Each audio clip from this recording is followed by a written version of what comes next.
Look at all the people here tonight. We're starting a new ranking series, The Mighty Van Halen, next on Heels and Quads. Look at all the people here tonight. What slow songs at all? We're the new thing. None of us are from California. That's how come we don't sound like the Eagles.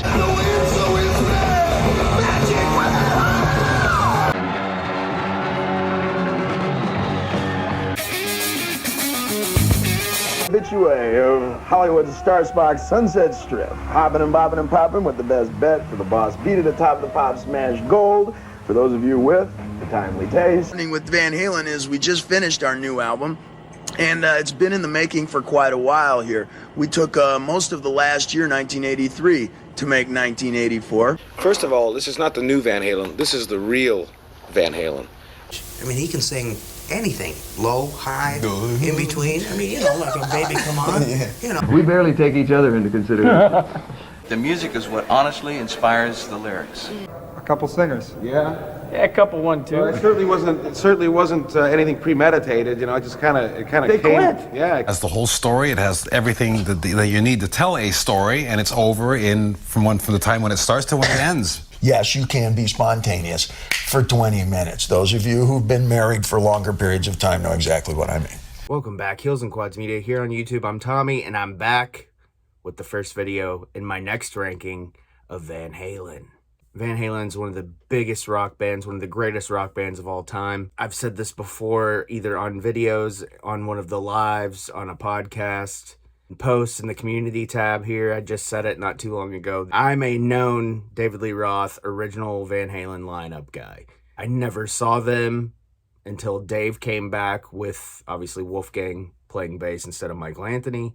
But I always said that I would never see Van Halen unless David Lee Roth was in the band. So I finally got that opportunity in 2008. We got tickets. My mom bought them for me for my birthday. They canceled twice. Eddie had some issues he had to deal with twice. And finally, in April of 2009, me and my friend Cameron went to St. Louis and got to see Van Halen with David Lee Roth. And to this day, it's one of my favorite personal concert experiences I've ever had. It was almost like an out-of-body experience. I couldn't believe that I was, in the same building as David Lee Roth and Eddie Van Halen on stage together, and Alex too, and Wolfie. At the time, he was a kid. This is way before, Mammoth, VH, and all that stuff that he's doing now. And he's doing great. He went from bass to guitar the prodigal son. It's really wild. I want to get to this album ranking, just really drive home how big of an influence Eddie Van Halen had on not just the music I listen to, guitarists around the world. I think, you can throw Hendrix out there, you can throw Clapton out there, Jeff Beck. Now that he's gone, Prince finally getting the recognition he deserves as a great musician, great guitarist. And then, one of my personal favorites, Ace Frehley. Say what you want about the guy, but he was influential. This is about Van Halen. If you like this video series, if you like the other videos I've been doing, and you haven't yet, please subscribe, like, and comment down below.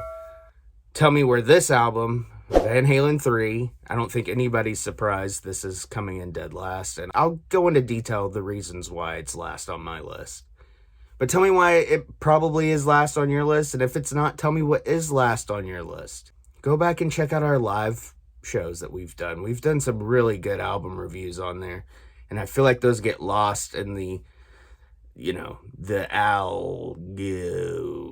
I'm not saying the full word because for whatever reason YouTube doesn't like you to say the word. Also, I do want to mention, if you didn't notice, the intro is a little different on this series. I learned from Rick Beato that Van Halen are known blockers, and I'm not going to attempt. I'll try to put a little bit of something in when I do my least favorite, and honorable mention tracks. I will try to do at least a second or two clip. I don't own the songs. I don't claim to own them. I just want to use them there as an audio kind of, it's for science, So I just want people, maybe somebody has never heard Van Halen 3, they're new to Van Halen, or because, I mean, let's face it, there's kids today coming up that are playing guitar because they heard Eddie Van Halen still. I like to use those just as kind of like a booster to why it's a good song or why it's my least favorite song or however that works. If there's nothing there, that's why, because I had to remove it from the video. So just to preface. All right, so here we go. At number 12 on my Van Halen ranking list, Van Halen 3.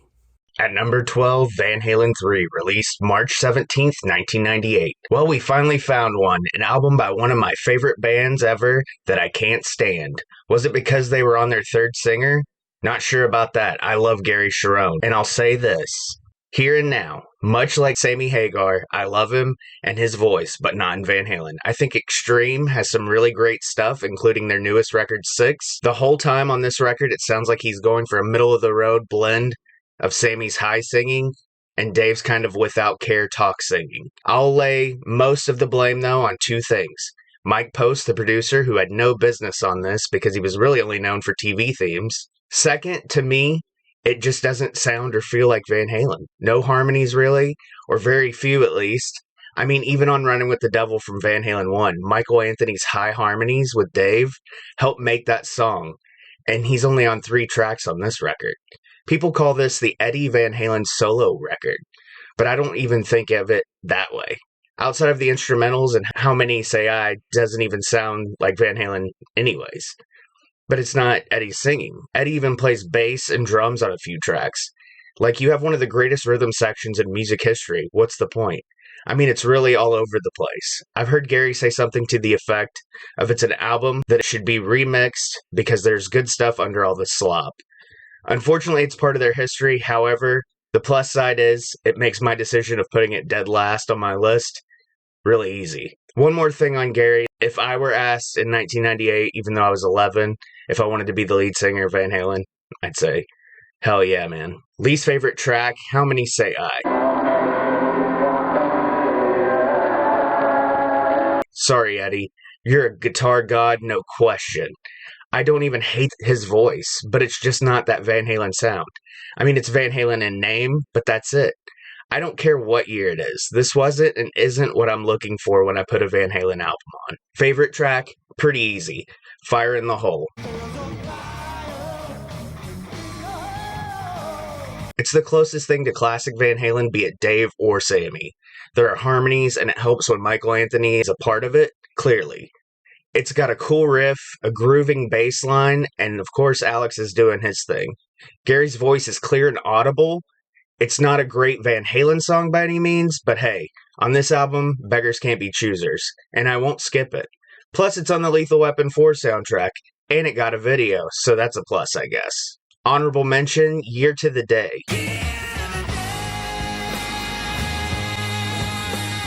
While it's not a Van Halen sound really, it's a decent enough song, and there's not a lot to choose from here, so that's why this goes here. It's long and proggy, which is cool. Scorpions, Whitesnake, and Queensryche vibes. I do like the chicken picking from Eddie. When the band kicks in and Gary goes up, it's not muddled by everything like everything else on this record. They're not trying to go over him. Let him sing. All right, there it was at number 12, coming in dead last. I don't think it's a surprise to anybody. Like I said, Gary Cherone, he's a great vocalist. He has a great voice. It just didn't fit Van Halen. But also, like I said, in 1998, at 11 years old, had I been asked to join Van Halen as lead singer, I would have said, tell me where to sign, buddy. You can tell Gary Cherone is a fan. Go back and watch some of those interviews from 98, or even now. He clearly loved the band, and he tried to make it his own, kind of. But he also tried to blend Dave and Sammy's voices to make it sound more like Van Halen, and it just didn't. It didn't work, and it's no fault to him. He did what he was hired to do, and as a fan of the band, if I were him, I'd be proud of this record. There's nothing wrong with being last on anybody's list. I know, I'm a nobody, but there's no problem with being dead last on a list of Van Halen albums. You got to be on a Van Halen album. You should be proud of that. You were friends with Eddie Van Halen. You were friends with, Alex. Friends with Michael Anthony. That's a cool thing. If you've never heard it, listen to it. If you've never heard it and you don't get through it, let me know where you stopped listening to it in the comments. And while you're at it, subscribe, like, and of course, comment. Tell me I'm crazy and tell me this isn't the worst Van Halen album. Tell your friends, tell your enemies, and I'll see you next time. I forgot the fucking word!